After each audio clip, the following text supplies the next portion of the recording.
This is East Asia Tonight. Good evening, I'm Ateli Edwards. Tonight's top stories from East Asia. Japan's defense ministry says a Chinese military aircraft entered Japanese airspace for the first time ever, prompting Tokyo to scramble fighter jets. China also in an altercation with the Philippines. Manila lambasting Beijing for repeated aggression in the South China Sea after a fresh clash in the disputed waters. The US and Indonesian team up with more than 20 countries, including Japan and Australia, for joint military exercises with a first-ever focus on cybersecurity. And Chinese video game Black Myth Wukong takes the world by storm, selling 10 million copies in 3 days. What does this blockbuster success mean for regulations, investors, and China's growing soft power? And Chinese big tech companies are more than doubling their investment in AI to stay competitive, even as US sanctions are preventing them from accessing advanced technology.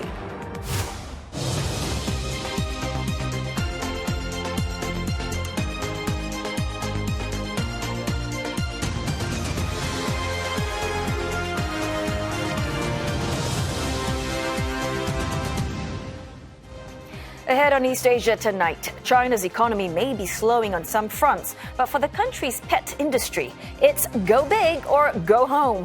The sector is in a rare spotlight amid shifting attitudes towards childbearing as well as demographic changes.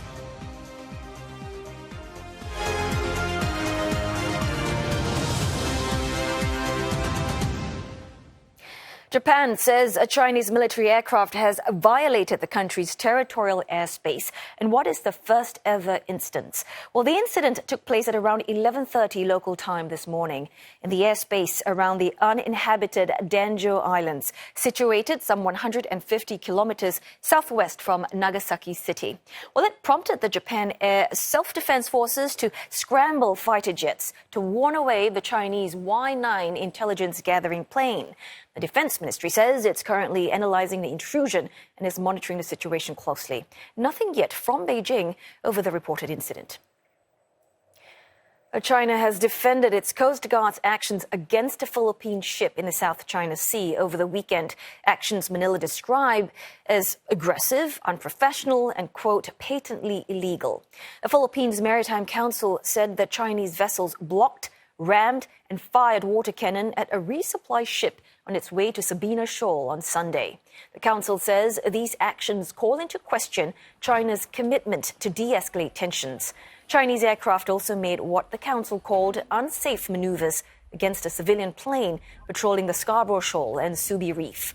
When asked if these latest developments would trigger treaty obligations between the U.S. and the Philippines, Philippine Defense Chief Gilbert Teodoro said that it was more important to deter an armed attack.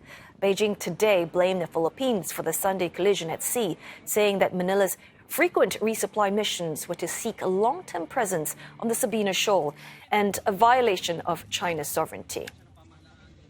造成双方船只发生碰撞的责任完全在菲方。中国海警依据国内法和国际法，对菲方的船只采取了必要的处置措施，现场的操作专业、克制、规范。 And now for more insights, let's bring in Don McLean-Gill, lecturer, Department of International Studies at De La Salle University. Well, thanks very much, Don, for joining us on East Asia tonight. Just before we get to the escalating South China Sea tensions, I first want to touch on our top news this hour.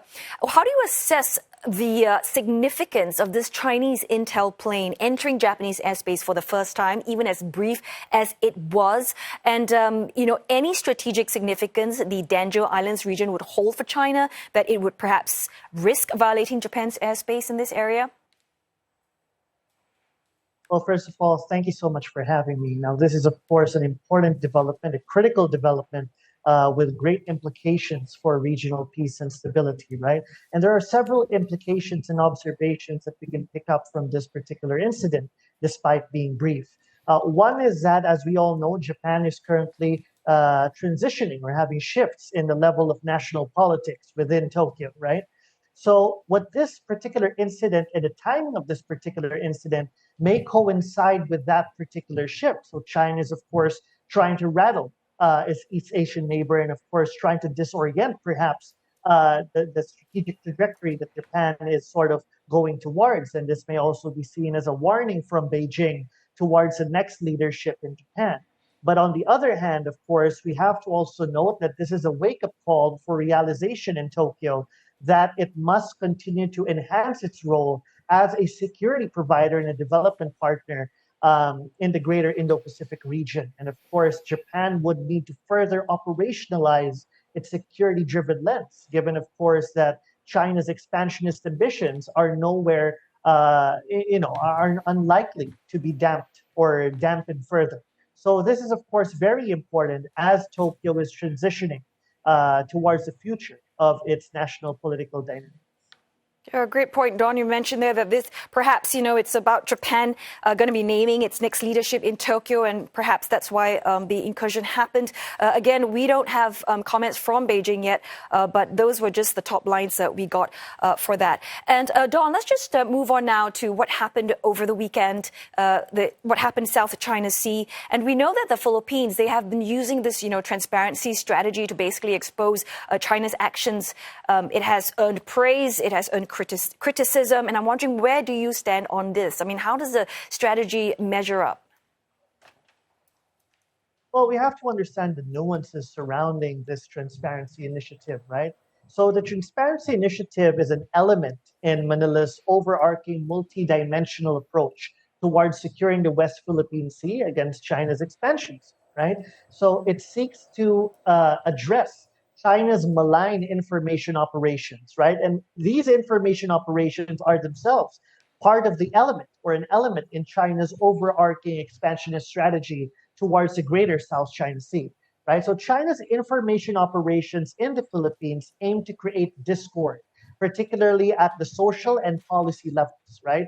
And this could lead eventually to national political instability, right? So such operations are also carried out by local peddlers of Chinese disinformation in an attempt to equate standing up to China as an imminent provocation for war, right? So this is the general theme here, showing the Philippines as an aggressor to both domestic and international audience, but particularly domestic. So in this regard, the Transparency Initiative has been quite successful in ensuring that public opinion remains quite positive towards the Marcos Jr. Policy towards the West Philippine Sea.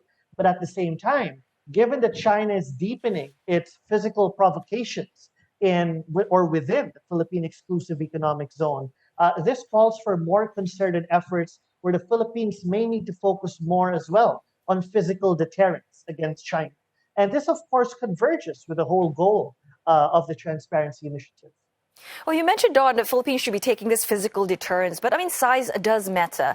And, China obviously have a lot of bigger, more advanced ships than the Philippines. Right. And, we have to understand that this clear asymmetry is one of the major challenges that Manila is currently trying to underscore in its approach. So as we can see, since 2022, we have been enhancing Manila has been enhancing its strategy towards its foreign policy. We have been trying to broaden and deepen the scope of the U.S.-Philippine alliance based on the emerging threats within Philippine EEZ, or what we call the West Philippine Sea. There's also concerted effort to enhance like-minded partnerships, right? Particularly with Japan, Australia, even non-traditional partners such as India and Vietnam. And we see other major players in Europe and North America, such as Canada, who have also been quite steadfast in supporting the Philippines' current position towards its exclusive economic zone. Now, however, this particular asymmetry, of course, is a major problem in this regard. And it's not only the asymmetry, but also the consistency in Philippine foreign policy, and particularly its security approach towards what we call the West Philippine Sea. Now, we have to understand that the Philippines has only shifted towards territorial defense with a specific focus on maritime security as late as 2010, right? And since 2010, there has also been a number of fluctuations in Manila's approach. So China has been able to exploit such inconsistencies, and on its end, it has been consistent since the creation of the PRC towards pursuing a more adventurous territorial position towards what we all call now as the Greater Indo-Pacific. So what the Philippines is doing now is trying to institutionalize what Manila, what the Marcos Jr. administration is currently doing to ensure that the next leadership in the Philippines would follow suit. And this is, of course, the goal, because without consistency, we would be providing more opportunities for China to exploit.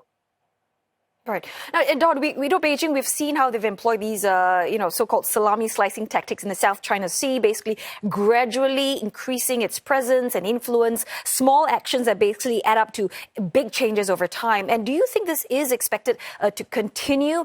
And how is Manila factoring this into its counter strategy? Right. So yes, absolutely. The salami slicing strategy, the whole idea of divide and conquer without the overt use of military force is deeply integrated in Beijing's regional ambitions, right? We see China trying to constrain the capabilities of the Philippine Coast Guard, the Philippine Navy, by expanding, the scope of its illicit activities in different areas of the West Philippine Sea. So we had the incident in the Ayungin Shoal for the past 2 years, and despite what we call as a provisional agreement between Beijing and Manila, China may feel that it may be temporarily constrained in that part of the maritime zone. But at the same time, it has shown that it is willing to offset these strategic losses by projecting more power in other parts of the West Philippine Sea. So we can see the recent incident over the Scarborough Shoal in airspace, and also at the same time, the more recent incidents around Sabina Shoal, which is quite close to the energy-rich Reed Bank, or we call it the Recto Bank in the Philippines. And of course, its position as a meeting point for resupply missions to the BRP Sierra Madre in the Second Thomas Shoal or the Ayungin Shoal. So in that regard, given China's ability to expand its resources, its time, and its manpower throughout the greater area, right? This poses a challenge for the Philippines to actually be able to deter, these forms of Chinese belligerence head on head. And this is where, the diversification of approaches would be necessary, in Manila's point of view. So, but at the same time, Manila would still need to observe and look into other options as well, and perhaps more robust, position based on the U.S.-Philippine alliance, and perhaps, a more unified front between Japan and the Philippines and the United States in particular, given the growing stakes of Japan in the peace and security of the South China Sea. And we've seen the patterns, as you have rightfully mentioned earlier. So I think it is in the interest of the Philippines, Japan, and the United States in particular, to ramp up their counter strategy, their collective counter strategy against China's belligerence. Yeah, some great points there you've mentioned. Thanks so very much for your time. Don McLean-Gill, Lecturer, Department of International Studies at De La Salle University. Meantime, defense forces from 22 countries gathered in Indonesia's Surabaya naval base for the opening of joint drills today. Dubbed the Super Garuda Shield, the Indonesian armed forces say that this year's exercise will focus on cybersecurity on top of live fire and jungle field training. Well, about 3,000 troops are taking part this year, mostly from Indonesia and the US, and also Australia, Japan, Singapore, the UK, Canada, and other US allies in the Pacific. Or just over half the participating countries, like Brazil, Malaysia, and the Philippines, are joining as observers. Indonesia has been hosting the annual drills since 2007. It used to only involve the US, but in 2022 grew to include other militaries as Indonesia expands its regional defense cooperation. China perceives the growing exercise footprint as a threat, and it has previously accused Washington of forming an Indo-Pacific alliance to curb Beijing's influence. Time now for a short break, but coming up next on East Asia tonight, more developments in what could be the largest takeover of a Japanese firm. Seven & I shareholder pressuring the company to take Alimentation Couche-Tard's proposal seriously. South Korea's record heatwave driving consumers to seek refuge in air-conditioned shopping malls, pushing sales higher for many operators.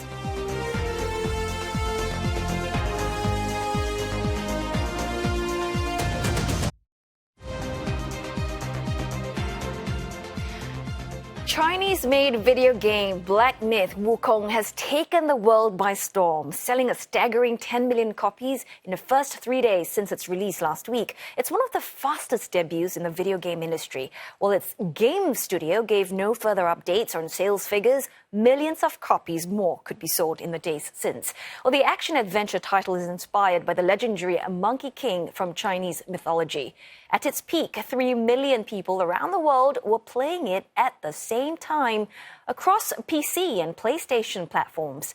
The game also set a new benchmark as the biggest PC debut in recent memory.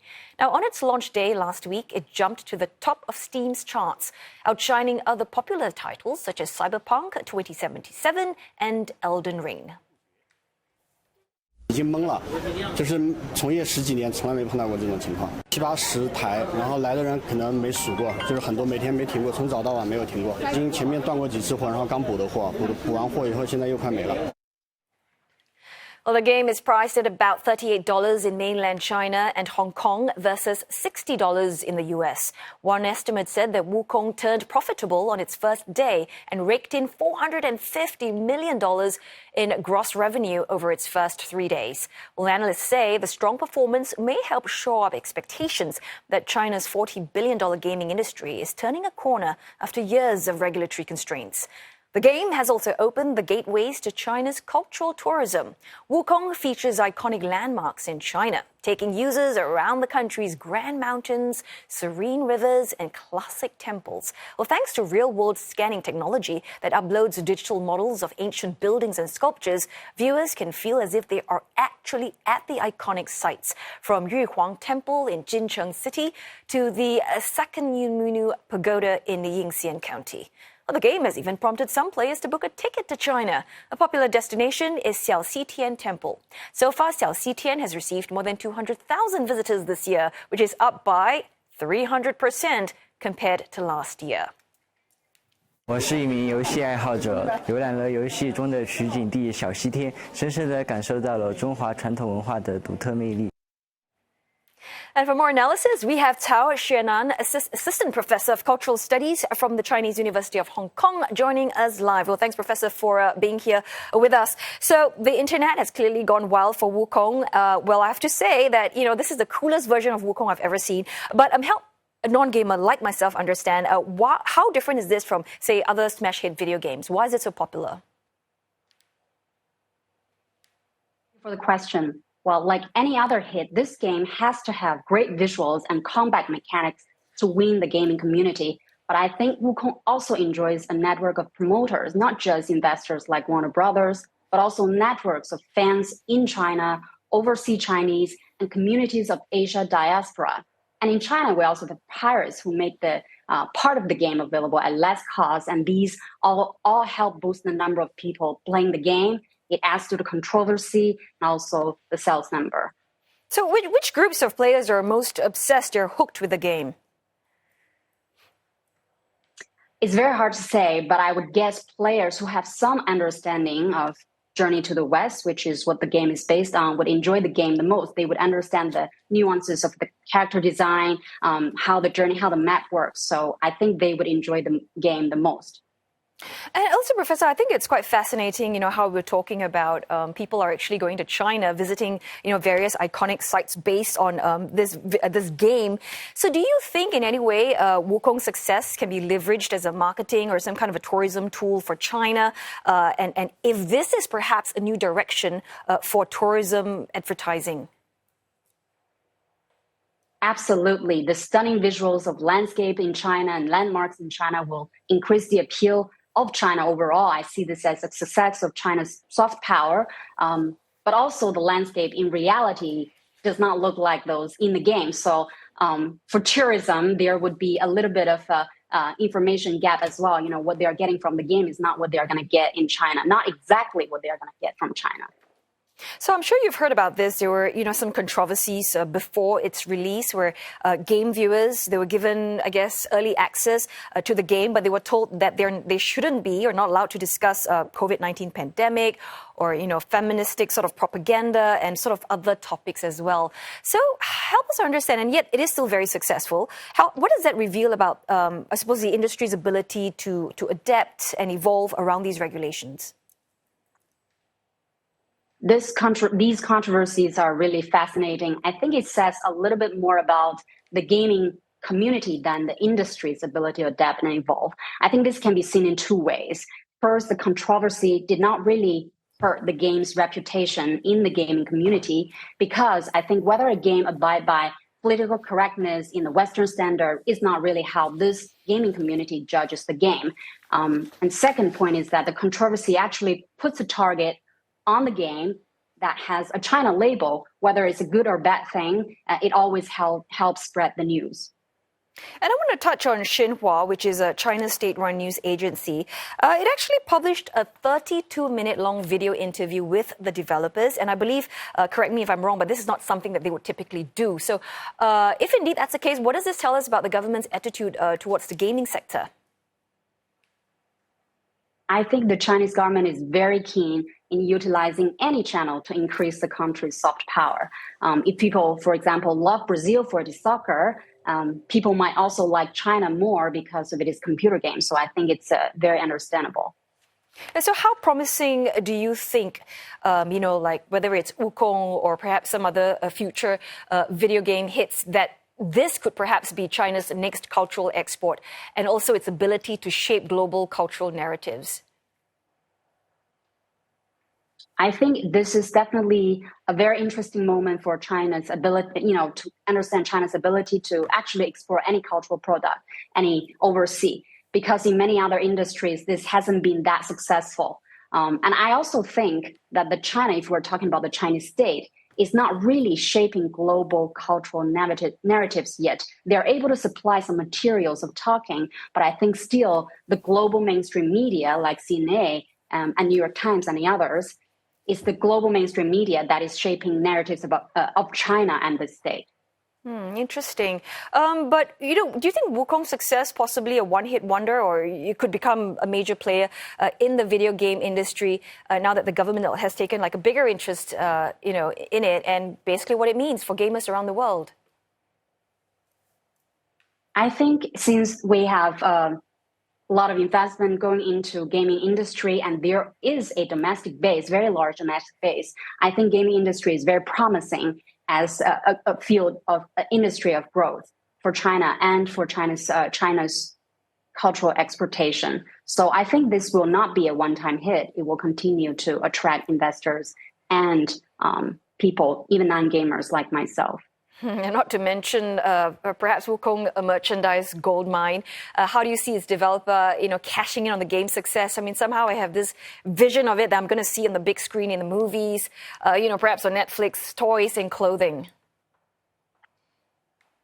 I don't know. I think there definitely could be a lot more merchandise about Wukong. And I think it's not just Wukong, this game. It also triggers a lot of other merchandise about other areas of China. So it's definitely going to generate a lot of revenue for the investors. Well, I have to say, as a non-gamer, I'm pretty enticed to try out Wukong myself. Thank you so very much, Professor Cao Xuanan, joining us live from Hong Kong. Right, it's time now. Guess what? For our business update. I know Roland Lim has been standing by for quite a while, eating into your business news time. But what do you have for us? Tell us, Chinese big tech firms, they're pouring in, what billions and billions to build their AI infrastructure? Yes, they are. That's even as U.S. sanctions are actually preventing them from accessing the most cutting-edge technology. Now, some of them have reportedly doubled their AI investments in the first half of this year compared to the same period last year. The Financial Times reports that Alibaba, Tencent, and Baidu spent a total of some $7 billion on AI infrastructure in the first half of 2024, and more than double the $3.2 billion on year. ByteDance has also significantly increased capital spending, leveraging on $50 billion cash reserves to remain competitive in the AI space. while US export controls restrict access to top-tier AI processors. Now, these companies are still buying suitable lower-performance alternatives. However, there are concerns, with Tencent reportedly more cautious in investing due to worries over Beijing's regulatory environment. Despite the aggressive spending by Chinese tech titans, their total capital expenditures still lag behind those of the American giants like Alphabet, Meta, and Microsoft. Collectively, they spent $106 billion in the first half. Alibaba chief Eddie Wu spoke on the huge amount of unmet demand from clients in the AI-driven cloud business, with AI-related product revenues more than doubling every year. The company assured investors it would continue to invest heavily in R&D and AI infrastructure to ensure continued growth. East Asian stocks ending the day mixed. While sentiment was boosted by the imminent interest rate cut in the US, rising tensions in the Middle East is threatening to spoil the party.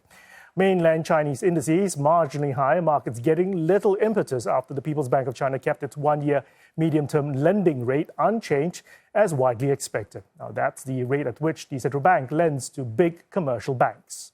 In Hong Kong, the Hang Seng Index posting a more convincing gain of more than 1%, joining the rest of the Asian bourses, which rose on the back of the dovish Fed signals. The Taiwan-weighted index also closing in the green by nearly 0.4. But it was a more downbeat picture for the rest of East Asia. Japan's Nikkei 225 snapping 2 days of advances to close about 2/3 of 1% lower. Exported stocks, including chip-related and auto firms, were pressured by the stronger yen. The yen rose against the dollar after the US Federal Reserve chief said it's time to start cutting interest rates. A similar story for South Korean stocks, the won's gains making the country's exports more expensive. The Kospi ending 0.14% in the red. A Seven & i shareholder says it's critical for the firm to engage Canadian giant Alimentation Couche-Tard on the takeover bid while it still has leverage. A US-based investment firm, Artisan Partner International Value, says it sees Seven & i as undervalued and mismanaged, and Couche-Tard's bid reflects this view. Now, the comments reported in Bloomberg show the shareholder is pressuring Seven & i to take the proposal seriously. Artisan adds that should the Japanese firm reject the bid, its board and management will have to be accountable and deliver the same or better offer for shareholders. Last week, Couche-Tard said that it had approached Seven & i with a preliminary non-binding offer. The news lifted Seven & i shares by about 16% to a valuation of roughly $36.8 billion. This would be the biggest takeover of a Japanese company on record. Seven & i said that a committee of independent outside directors is reviewing the proposal. A record-breaking heat wave in South Korea is driving up sales in shopping malls as people seek the comfort of air conditioning. Large department stores in cities have become popular destinations as people spend hours there, often until the evening. Seoul, Busan, and other regions are breaking records for the number of consecutive tropical nights. The number of visitors to major malls in South Korea this month has jumped by between 5.5% to 10% compared to August of last year. Evening visits saw the largest spike, rising by as much as 22.5%. Industry officials observe an increase in visitors dining and shopping until late into the night. Now, temperatures of more than 30 degrees have also driven up sales of home meal replacement products and other pre-cooked food, as consumers prefer to avoid cooking with heat. South Korea's biggest retailer, that's E-Mart, reported that sales of microwavable food products surged 43% this month compared to last year. And you're up to date with the business news. Oteli. Thanks very much, Roland. Well, we're going to go for another short break, but coming up next on East Asia Tonight, leaders of Pacific Island nations gather in Tonga. They're set to mount a renewed push for a climate adaptation fund, urging the world's biggest polluters to pay for climate-related damage. We'll have an expert to speak to. He is Mihai Sor, Director, Pacific Islands Program, Lowy Institute.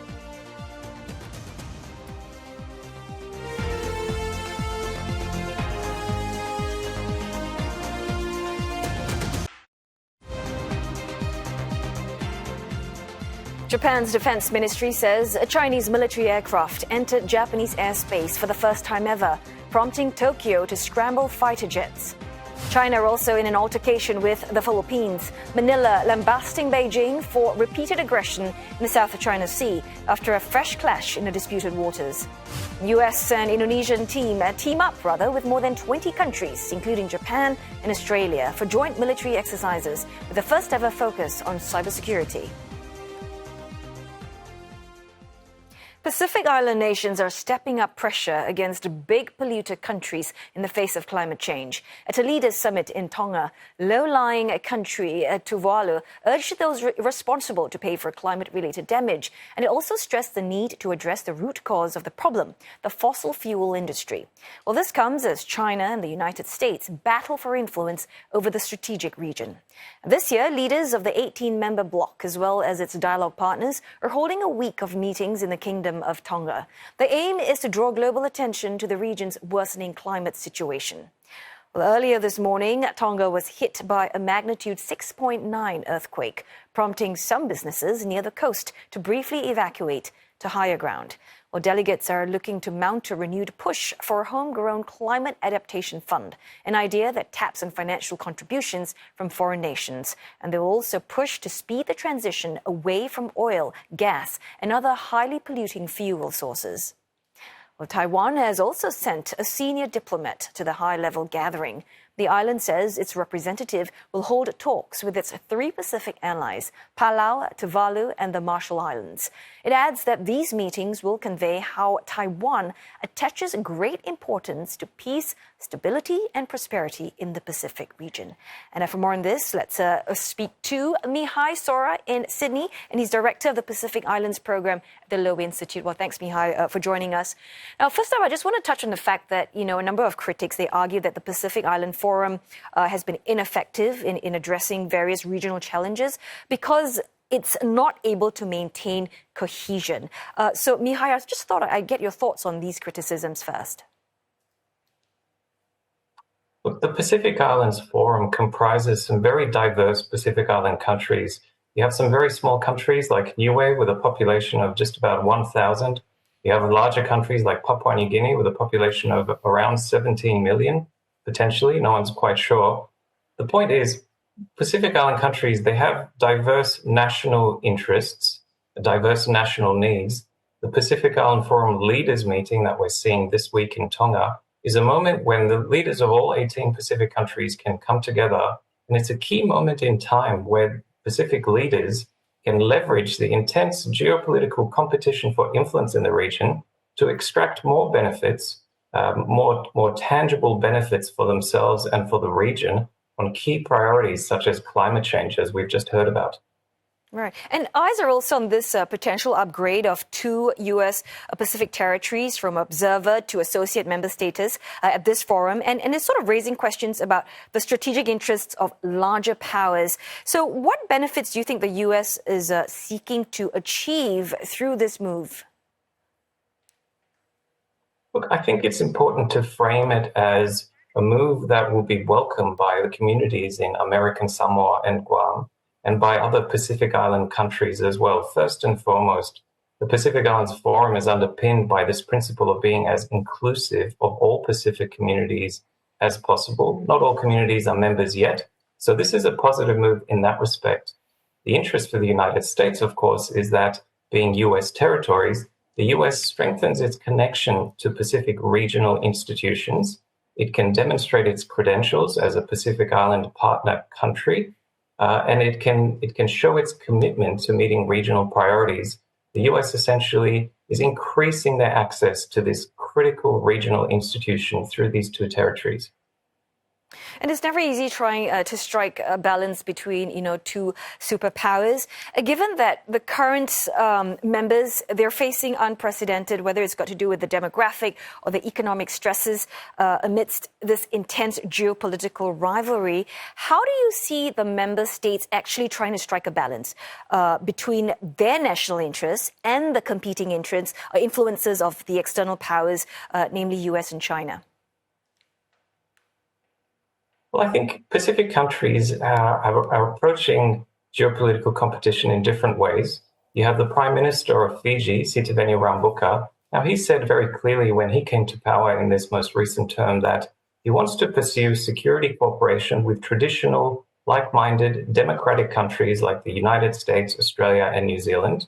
But he's also keen to grow his economic ties with China. China, of course, is a major trading partner for most Pacific Island countries. Principally, it's the customer of Pacific minerals, fisheries, and logging. So very, very broadly speaking, Pacific countries, they're interested in doing business with China, and they're interested in maintaining and strengthening their security ties with traditional security partners like the United States and Australia. But of course, there is some diversity within the Pacific Islands region. And of course, quite dramatically, Solomon Islands signed a security deal with China in 2022.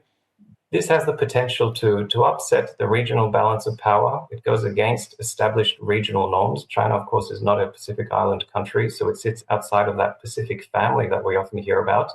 But this is one example of how geopolitics is playing out.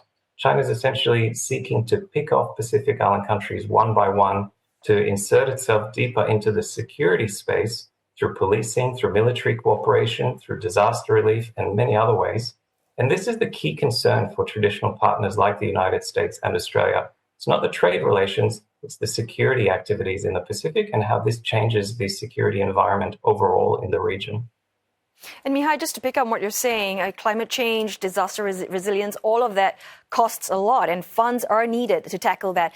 And with the attention now on the region, do you think they should be driving harder bargains, especially pertaining to these areas? Absolutely. Pacific Island countries have very quickly become diplomatic price setters, if you will, as larger partners strive to demonstrate their commitment, to maintain close ties, to increase their influence. Really, it's Pacific countries themselves that set the rules of engagement. And it's through forums such as this, the leaders meeting in Tonga this week, that Pacific countries can demand more from those larger powers, whether they're European countries, Gulf countries, the United States, and China, for example, specifically on emissions, on support to climate adaptation and resilience. The Pacific is very quickly recognized the strategic and political and economic value of the region. And it's a unique spot, a unique moment in history when it can quite effectively exchange or set the terms of this engagement to extract better behavior from larger partners and bigger contributions to development priorities. So in other words, the stepping up of engagement by Japan, Australia, and France, that is, you'd see it as a viable alternative in terms of the Pacific Island nations progressing with what they would like to tackle, like climate change, for instance. And how effective do you see these partnerships progressing? I think with respect to Pacific countries' perspectives, they're not looking to take sides in an absolute and comprehensive way. I think what most Pacific countries would say is they would want greater climate funds contributions from all partners, China included, the US included, Australia included, and so forth.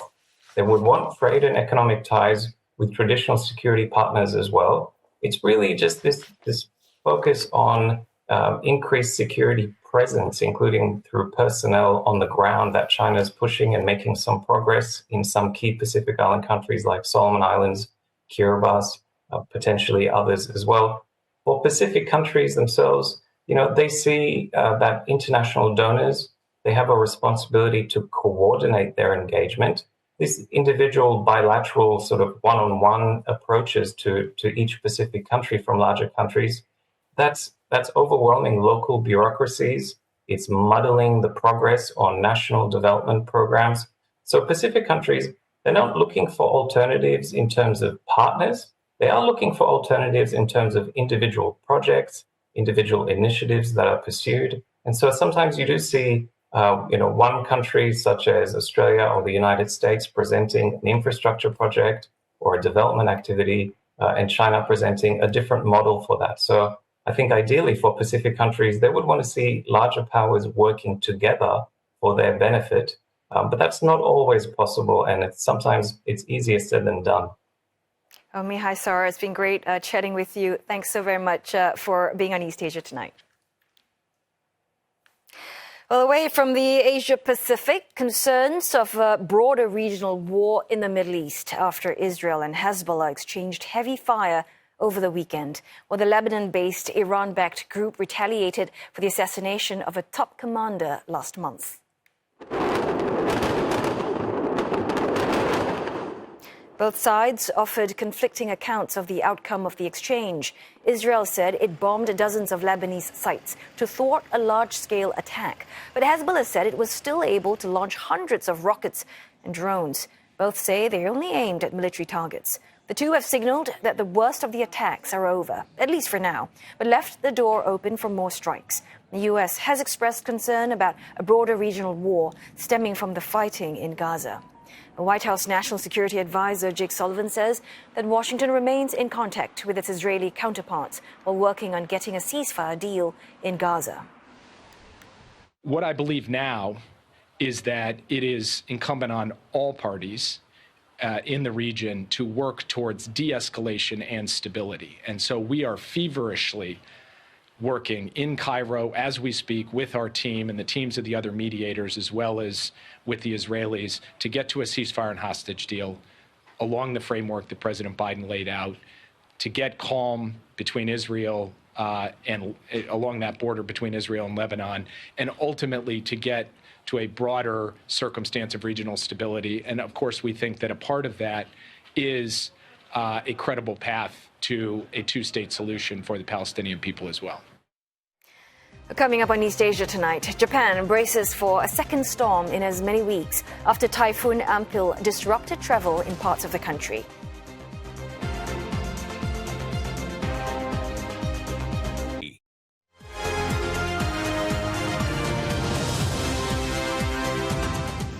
Japan is bracing for the arrival of Typhoon Shanshan as it edges closer towards the archipelago's eastern coast. Well, the country's Met agency said that the storm is currently located south of Japan in the Pacific Ocean. It's packing winds of about 120 kilometers an hour and is expected to intensify as it churns northwest towards the Japanese islands at 30 kilometers per hour. Operators warn that bullet train services might be suspended in the latter half of this week. Key routes such as the Tokaido Shinkansen, which runs between major cities Tokyo and Osaka, are likely to be affected in part or whole. Well, weather officials say affected regions could experience intense rain and winds in the coming days, and flooding may occur in low-lying areas. And they also urge caution against other hazards, including mudslides, hail, and tornadoes, among others.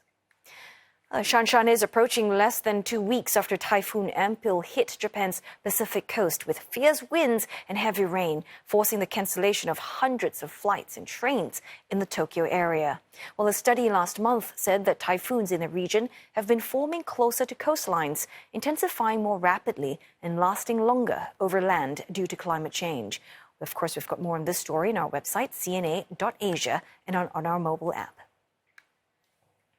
Well, as China's economic growth slows, there is one sector that's outperforming the rest of the economy. It's all thanks to a combination of demographic changes and attitude shifts towards childbearing. CNA's Tan Yu-Guan has the story. Kids are the stars to this exhibition. Fur kids, that is. This is Pet Fair Asia, a 5-day event which concluded over the weekend. Reflecting industry-wide trends, rather than selling pets, the focus here is about meeting the needs of pets and their doting owners. Organizers tout it to be the largest expo of its kind in Asia Pacific. The scale of Pet Fair Asia is rather astounding. Exhibitors have taken up the space in all 17 permanent halls of the Shanghai New International Expo Center and have even spilled into the 7 semi-permanent halls behind me. The space is so huge, organizers are providing buggies to bring visitors from hall to hall. A lot of indicators are saying that the industry itself is growing at 8 to 15%.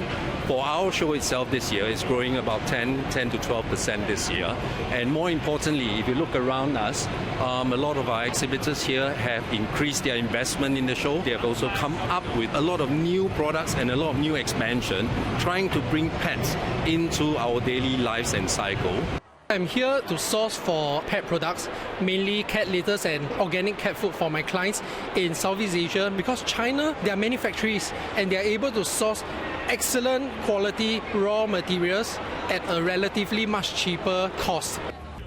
A combination of a change in attitudes towards pets and demographic changes in China's pet population are also driving the emergence of a new subsector. So in the late 2000s, the early 2010s is when the population of pets in China really began to increase, almost like skyrocket. Now many of those pets are what we would consider like senior citizens. And so now the service lines are developing to provide for senior pets. Dr. Schultz herself has started work at one such facility, providing these services for senior pets. 因为他之前做了那个手术，就是我们把它淹了嘛，那还有一个伤口，所以呢用这个雷射来去帮他的伤口，就是说康复的快一些。因为我发现啊，他平时走路的时候啊，然后有的时候会叫，然后感觉好像就是右后腿嘛，然后我稍微碰他一下的话，他就会疼痛，所以我想到这边来检查一下，看看是不是关节出了问题。 The data that we're seeing is a huge increase in pet ownership over the years, and we're looking at double-digit growth. And for example, if I break down into dogs and cats ownership, we're seeing a year-on-year growth of 4% for dogs ownership, close to 20% for cats ownership, and we're talking about between 40 to 50 million of pets. A lot of potential in terms of opportunity for the pet industry. We are seeing an increasing trend in young couples, without kids, and also young professional singles owning a pet. The Lius are perhaps a typical profile of the growing segment of pet owners in China. The couple were married 3 years ago.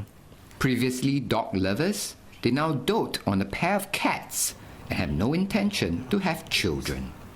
我会觉得我们这代本身对小朋友的这个就没有那么强烈的一个欲望，然后再加上有小动物之后，就是他们可能会给到一部分的这个陪伴上的一个补充和调和，那我会觉得其实他们有起到一部分小朋友的作用。那你们具体上有没有做了哪些牺牲啊？养了猫猫之后，就等同于养了孩子，因为你会觉得就是看到他们的东西，就会觉得会把那个价钱去忽略掉，只要是对他好的，就会直接买。